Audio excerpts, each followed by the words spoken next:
Hello everyone, welcome to my channel. আজকে আমরা math নিয়ে আসছি এবং আজকে আমরা বৃত্তের ক্ষেত্রফল এবং পরিধি এবং ব্যাস নিয়ে আলোচনা করবো। এতদিন আমরা ত্রিভুজের ক্ষেত্রফল এবং সমবাহু ত্রিভুজ, সমকোণী ত্রিভুজের ক্ষেত্রফল নিয়ে আলোচনা করছি। আজকে আমরা বৃত্তের ক্ষেত্রফল নিয়ে আলোচনা করবো। ঠিক আছে, চলো তাই শুরু করি। এখানে একটি বৃত্তের ক্ষেত্রফল এত হলে এর পরিধি এবং ব্যাস কত? বৃত্ত যেরকম এরকম থাকবে। ব্যাস হলো এখান থেকে পয়েন্ট, যেটা এটা হলো ব্যাসার্ধ, বা এটা পুরোটা হলো ব্যাস। ব্যাস আমরা আর ধরি, আর ব্যাসার্ধকে হলো 2a। এখানে একটি বৃত্তের ক্ষেত্রফল এত পরিধি ব্যাস। বৃত্তের ক্ষেত্রফল আমরা জানি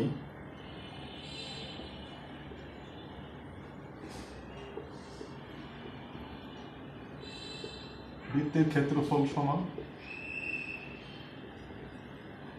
এখানে হলো পায়ের মান আসবে পাই আর স্কোয়ার। এটা হলো বৃত্তের ক্ষেত্রফল। পরিধি এবং ব্যাস কত? আচ্ছা ঠিক আছে, আগে এটা শেষ করি। আমাদের এখানে দেওয়া আছে ক্ষেত্রফল, দেওয়া আছে পরিধি এবং ব্যাস বের করতে হবে। বৃত্তের ক্ষেত্রফল আমরা হলো ফর্মুলাটা হলো পাই আর স্কোয়ার। তো ক্ষেত্রফল আমাদের দেওয়া আছে, তাহলে আমরা এখানে লিখি ক্ষেত্রফল হলো 64 পাই।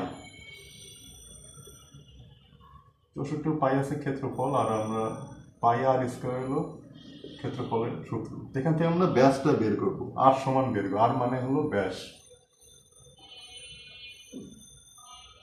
সরি, আর মানে হলো ব্যাসার্ধ, আর ব্যাস হলো 2r। ব্যাস হলো পুরার। এখান থেকে আমরা ব্যাসার্ধটা বের করব।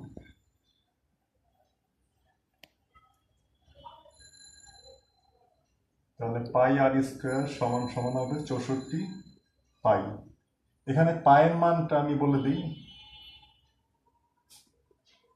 পায়ের মান হবে 3.1416 আনুমানিক, যেটা হলো পায়ের মান। এখান থেকে আমরা আর স্কোয়ার ধরব। আর স্কোয়ার সমান সমান হবে হলো 64 পাই, নিচে পাই। যেহেতু নিচে উপরে পাই আছে, তাহলে মান বের করার দরকার নেই, তাহলে আমরা 64 পেলাম। আর স্কোয়ার সমান সমান হবে 64। আর সমান মানে ব্যাসার্ধ বের করি, তো ব্যাসার্ধ সমান সমান, তাহলে আর সমান আমরা পাইলাম 8। আর সমান ব্যাসার্ধ আমরা 8 মান বের করলাম। এখন আমরা পরিধির মান বের করব। তো পরিধির ফর্মুলা হলো বৃত্তের পরিধি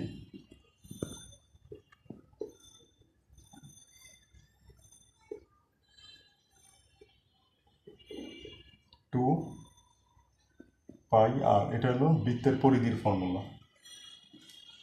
বৃত্তের ক্ষেত্রফল ছিল পাই আর স্কোয়ার, আর বৃত্তের পরিধি হলো 2 পাই আর। তো 2 পায়ের মান আমরা এখানে বসাই, 3.1416 গুণ দিলাম, আমরা ব্যাসার্ধ পেলাম 8। তাহলে এই তিনটাকে গুণ করলে যেটা যা হয়, তো আমরা ক্যালকুলেটর দিয়ে তিনটা গুণ করব।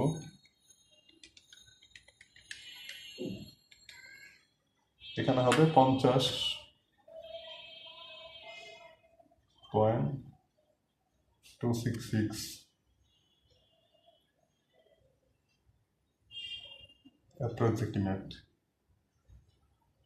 অ্যাপ্রক্সিমেটলি এটা হলো 50.266।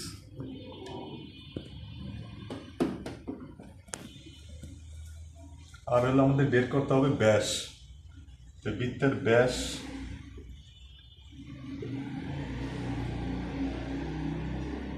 ব্যাস সমান সমান ব্যাসার্ধ হলো আর, তো 2r হবে হলো বৃত্তের ব্যাস। বৃত্তের ব্যাস 2r, আর সমান তো আমরা আগে জানি 8, তাহলে বৃত্তের ব্যাস হবে 60। তো ব্যাসার্ধ আমরা এখানে তিনটা জিনিস বের করলাম আলটিমেটলি, ব্যাসার্ধ, আর বৃত্তের ব্যাস এবং পরিধি। এখানে যদি আবার ব্যাস দেওয়া থাকতো 8, তাহলে তারপর আমাদের বের করতে হতো যদি ক্ষেত্রফল, তাহলে আমরা ব্যাসার্ধ যদি দেওয়া থাকতো, তাহলে আমরা ক্ষেত্রফল আমরা বের করতে পারবো। ব্যাসার্ধ দেওয়া থাকলে আমরা ক্ষেত্রফল বের করতে পারবো। শুধু পায়ের মানটা আমাদের জানা হলো দরকার, এটা হলো 3.1416 আনুমানিক, এটা হলো পায়ের মান। তাহলেই আমরা বৃত্তের ক্ষেত্রফল আমরা বের করতে পারবো। তো ঠিক আছে বন্ধুরা, আজকে এই পর্যন্তই। বৃত্তের দিয়ে শুরু করলাম, হয়তো পরবর্তীতে আমরা বৃত্তের আরও কয়েকটা ক্লাস নিব। ততক্ষণ পর্যন্ত আপনারা লাইক, কমেন্ট, শেয়ার এবং সাবস্ক্রাইব করুন। ধন্যবাদ সবাইকে, সবাই ভালো থাকবেন।